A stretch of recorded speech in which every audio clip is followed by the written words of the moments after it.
Man, it's so great to once again be playing against National League teams. What's not so great is playing out on the West Coast with all those late starts and all. Luckily, this is the final West Coast trip of the year against the slumping San Diego Padres. How did they do?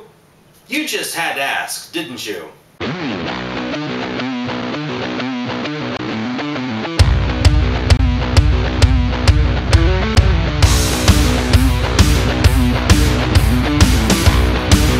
Cards take 2 out of 3 from the San Diego Padres, improving their record to 30-21 on the season. Winning on Monday night 3-1 behind yet another solid performance by Kyle Loesch, who gets his 6th win on this one.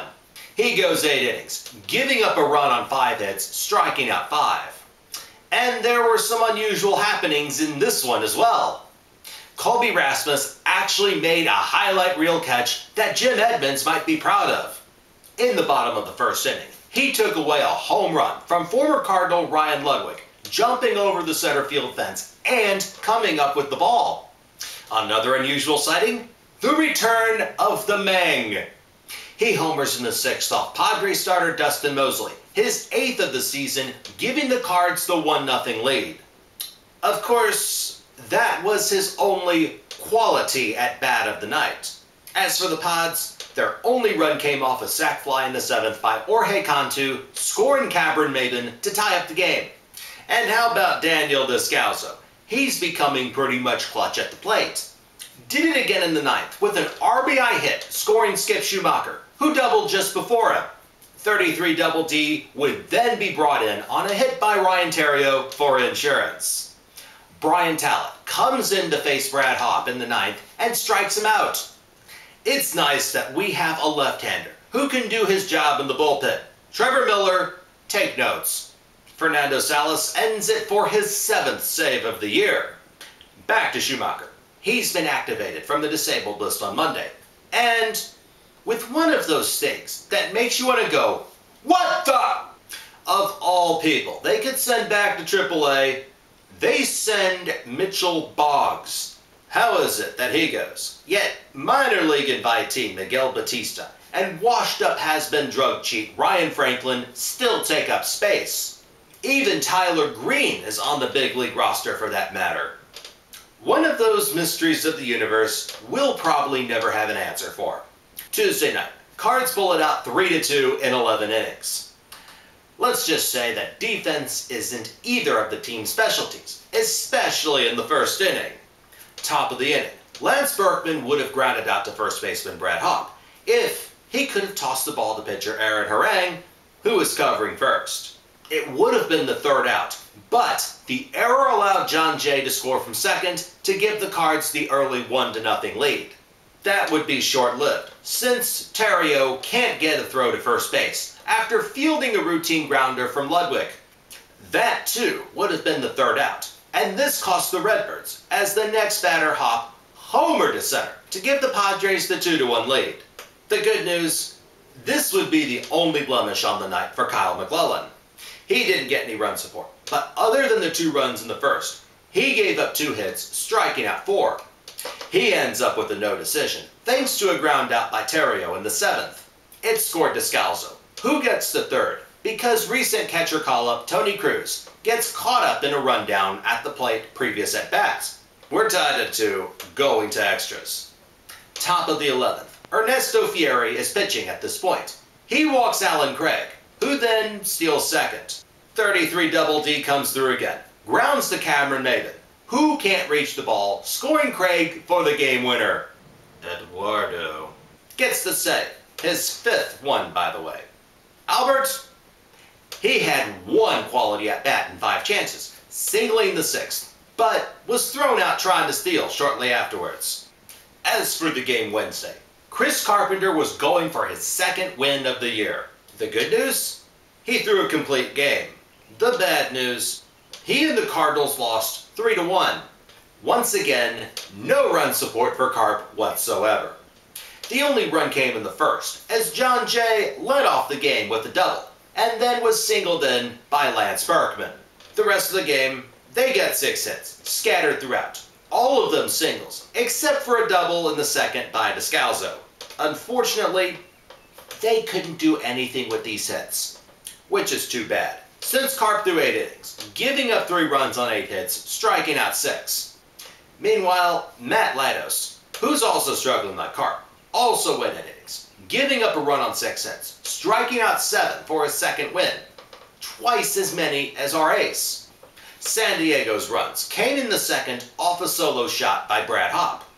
Then, in the 8th with 2 out, Jason Bartlett gets on with a bunt, as Descalzo had absolutely nothing on his sidearm throw to first. He'll score on a Chase Heady double. That's Headley! My bad. A Chase Headley double. Might have been out, but the cutoff guy, Tyler Green, tried that lazy one bounce to Yachty. Gets away from him, and that's that. Tyler Green has really no use at the big league level at all. Headley ends up at third because of the throw, and scores on another bad throw by Descalzo to first to try to get Ludwig out. And if you're keeping score, there was no quality at-bats for Pujols, as he went 0 for 4. Now, you might be wondering about the quality at-bat thing. In an interview earlier this week, Albert Pujols claims he's more concerned and interested in getting his quality at-bats over getting home runs. Only the thing is, grounding into double plays, lining or flying out, and striking out don't really count as quality at-bats. That being said, it also doesn't help that Matt Holliday didn't play with the sore quad he re-injured in Kansas City over the weekend. Still day-to-day, he's hoping, like the rest of us I'm sure, he won't end up on the disabled list. On the topic of Holliday, the Cards will head to Denver to face his former team, the Colorado Rockies, over this holiday weekend. No pun intended. They're going in winning 12 of 17 series, not being able to sweep any 3 or 4 game set this year. And that gives them a record of 30-21, 9 games over 500, 2 games behind second place Milwaukee Brewers. That's right, Milwaukee, red hot, winners of their last 6, are now in second place, 2 games behind the Cardinals. As for Cincinnati, they've been on one of those downward spirals, leaving them 3 games behind the Cardinals and in sole possession of 3rd place. With that, my question of the day is this. Are you satisfied with the Cardinals just winning the series? Let me know what you guys think. Submit your answers, comments, questions, responses, or anything else in the comment box below. Subscribe on YouTube and follow me on Twitter. Now, like many of you out there, I've not been totally immune to this wild and crazy weather this spring. Like, for example, this past Tuesday, when I went to see the Texas Rangers play the Chicago White Sox out in Arlington. Well, there was a 3.5-hour rain delay, and I got a little bored, so I took a picture on my phone and posted it on Twitter. As they evacuated the upper deck and eventually moved everyone into the underground service tunnels as tornadoes flumed around the area, I found out I was getting spammed from everywhere. Everybody was retweeting my photo. It even made it to the Weather Channel, and while I can't confirm it, yours truly ended up being a trending topic in the United States on Twitter. So, I guess I now have one thing in common with Justin Bieber. But, in all seriousness, my thoughts and prayers do go out to the victims and the families of those lost this past Sunday night in the tornadoes that swept through Joplin, Missouri, and throughout the rest of the Midwest throughout this whole week. The Cardinals, along with their AA counterpart, the Springfield Cardinals, are donating $25,000 to Convoy of Hope, a disaster relief agency based in Springfield, Missouri. If you want to make a donation to help those out who need it the most, you can make your contribution to www.convoyofhope.org or text Convoy to 50555 to make a $10 donation. As you might know, standard text messaging rates apply. Till next time, have a safe and happy Memorial Day weekend. Go Cards!